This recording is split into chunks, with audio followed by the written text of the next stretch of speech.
मंत्री नितेश राणे यांच्या बुरक्या संदर्भातील स्टेटमेंटला आमदारांकडून विरोध होत आहे. नितेश राणे यांनी केलेली ही फक्त मागणी आहे, अशी मागणी अनेक जण करतात. या वक्तव्याला प्रसिद्धी देण्याची गरज नाही. जेव्हा शासन काही निर्णय घेईल तेव्हा आम्ही बघू, अशी प्रतिक्रिया आमदार रईस शेख यांनी भिवंडीत दिली आहे. बघा, हे फक्त मागणी आहे आणि अशी मागणी भरपूर लोक करत असतात. नितेश राणेंचा काय उद्देश आहे तुम्हाला पण माहित आहे, मला पण माहित आहे. आणि यांना प्रसिद्धी द्यायची काही गरज नाही.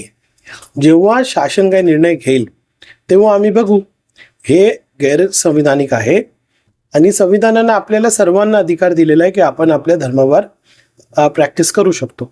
त्याला फार प्रसिद्धी द्यायची गरज नाही. जेव्हा शासन याच्यावर काही निर्णय घेईल किंवा स्टेटमेंट करेल तेव्हा आपण बघू.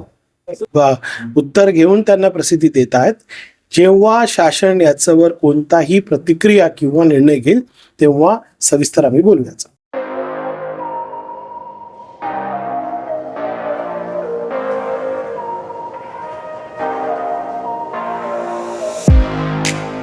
तुम्ही देखील तुमच्या बाईक मध्ये पेट्रोल टाकून थकलाय का?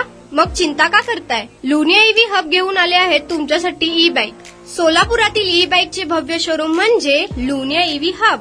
यांच्या इथे ई बाईक आणि स्पोर्ट्स बाईक उपलब्ध आहेत. मग वाट कसली पाहताय? आत्ताच भेट द्या लुनिया ईव्ही हबला आणि टेस्ट ड्राईव्हचा आनंद घ्या. आमचा पत्ता जोशी पेट्रोल पंपासमोर, जुळे, सोलापूर. Contact number 9309857930 7507886648.